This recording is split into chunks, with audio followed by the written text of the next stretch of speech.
One more thing coming out of those talks is a potential prisoner swap deal with Israel, with its Hamas leader Ismail Haniyeh in Egypt meeting on the current status quo in Jerusalem, with the issue of Sheikh Jarrah and the Temple Mount also topping the agenda. And joining me here in studio is our senior correspondent, Owen Alterman. Owen, thank you for coming in. Tell me, we've heard these indirect talks. We know they've happened before. What is the difference this time with regards to Hamas? Right, and we'll highlight something that Jonathan Regev put in his piece too, and that is Hamas's positions are not only about the Gaza Strip. And Sarah, this is a big change. We, of course, saw it over the course of the conflict in May. Hamas trying to widen its sphere of operations to also include the West Bank, famously, in a sense, starting the conflict, if you will, by firing that rocket over Jerusalem and having the alert sound in Jerusalem at that exact hour of that protest. So again, Hamas trying to show that it is the force taking charge of the Palestinian national movement, not only involved in the Gaza Strip, but involved in Jerusalem and the West Bank, and even more controversially for Israel, inside Israel's Arab communities themselves. And Hamas wants to show that not only in the conflict that it was, quote unquote, defending those groups and those interests, but also in the talks that come after the conflict, in the ceasefire or the long-term ceasefire, the arrangement, if you will, that's being negotiated,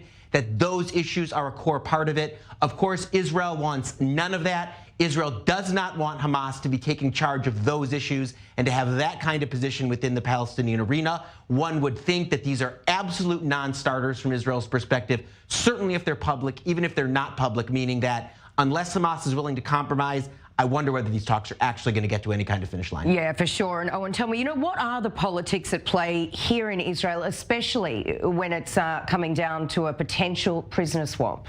I think the politics and prisoner swap, Sarah, are much more complicated than people here think. We are marking this week or next week the 10th anniversary of the prisoner swap that brought Gilad Shalit home, of course, that IDF soldier who had been kidnapped by Hamas along the border with the Gaza Strip and held, and then exchanged for hundreds, if not more than 1,000 Palestinian prisoners, many of which were freed and then went on to become core parts of Hamas and even leaders in the Hamas movement. So again, I think that there is a real distaste in Israel for these kinds of prisoner swaps, certainly along the lines of the Gilad Shalit one. Of course, on the other hand, there are the families. It's an emotional issue for them, trying to really push this issue.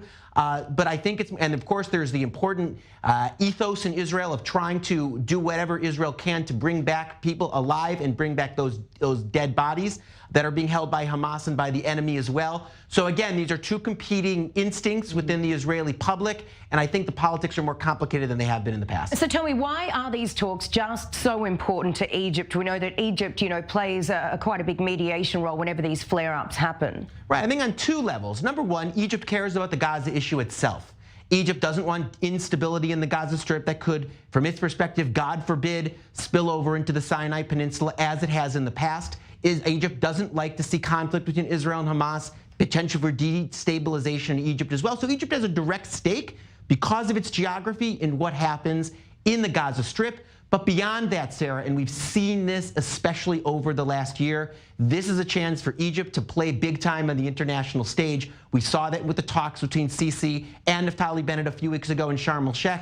This is a way for Egypt to show that it's a diplomatic heavyweight, that it's playing a role in regional security, and for that reason, the United States and other countries should back away when it comes to human rights and those issues that are really at the core of what's really important to the Egyptian government. Yeah, and circling back now to Owen, the response on the Israeli street, we're hearing these calls time and time again from the mums, from the families of these fallen soldiers, and the latest one to come out, one of these soldiers' mums who's still being held there in Hadar Golden, being held there in the Strip, saying that Naftali Bennett is exactly the same as the former Prime Minister Bibi. Yeah, and I want to focus on something else that Leah Goldin said.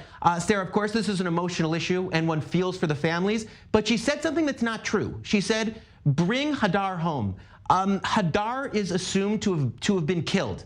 It is Hadar's body that's going to be brought home and not Hadar. And I think we can't lose sight of the fact that there are two living Israeli civilians in Gaza who can be returned. The others are dead bodies. And as much as it hurts, how much of a risk should Israel take? I think this, by the way, applies also to the Mossad operation regarding Ran Arad. How much risk should Israel be taking for its own security to secure, at the end of the day, the remains of those who are on the other side rather than living people. But of course, there's an emotional issue. And of course, it goes without saying that we all feel for families of fallen soldiers, as we do every year on Memorial Day and every day of the year here in Israel. But what should Israel be doing in terms of risking its security for not for living civilians or living soldiers, but for remains? And I should say also, in fairness to the Golden family, they have not advocated for a prisoner exchange. They've advocated for other steps to be taken against Hamas and other carrots and sticks to be used.